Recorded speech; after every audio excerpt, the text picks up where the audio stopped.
What's up, guys? Landon Rich, call center crew, bringing you this week's Metric Monday. It's kind of a three-part series here. This is number 2, talking about customer experience and the metrics inside of a call center that drive the customer experience, or at least tell how the customer experience is or was, based on the agent's calls and your product service. Last week we talked about CSAT, right? Customer satisfaction in terms of a percentage. We talked about those being post-call surveys, emails, things like that. I referenced Delta emails. They're pretty good at sending those out.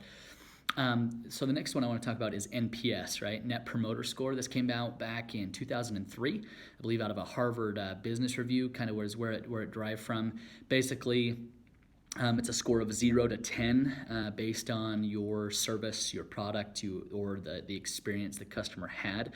Again, similar to CSAT, it can be post-call, right? The agent can actually ask the customer at the end of the call before they disconnect the questions. Basically, the question is, on a scale of 0 to 10, how likely are you to recommend our product, service, company, so on and so forth, to a friend or family? And the customer can then respond 0 to 6. It would be what's called a detractor. 0 to 6 is meaning a negative customer experience with the product, or a negative review, and can be damaging to a brand. Scores 7 and 8 are passives. And we'll get into the calculation here, but 7 and 8 just basically means they're okay. They're not necessarily going to hurt your brand, but they're sure not going to refer you and be an advocate for the product or service. And then the 9s and 10s, right? A promoter, meaning that they love the product, they love the service, they love the company, and they're more than likely going to refer you to a friend, family member, and help grow the business. And so how NPS is calculated is basically it takes the difference of the promoters and the detractors and gives a score. And so the score can be anywhere from negative 100 to positive 100. And the score, some people might ask, what is a good score in a call center or just for any company? And there's a few different factors and variables here, right? Number one being, how old is the company, right? Is it a brand new company? Do a lot of people know about it? Or is it a well-known brand that, hey, there's millions of people that know about the company? That's going to play a role on what people think of the brand, if they know it, if they know the service, and how long they've been using the product.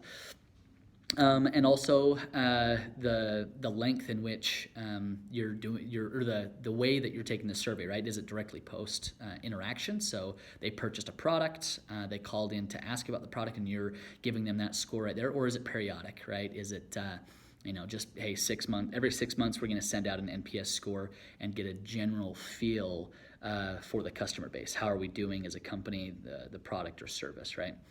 So, and the industry, right? Depending on the industry, call centers, healthcare, finance, collections, depending on the industry, you may have a vastly different NPS score than others. So I wouldn't necessarily compare yourself to even other call centers, or I would definitely look in the same industry to see how you're doing, because somebody who's doing customer care or donations versus collections, you're gonna have a lot different experience and generally a lot different customer experience.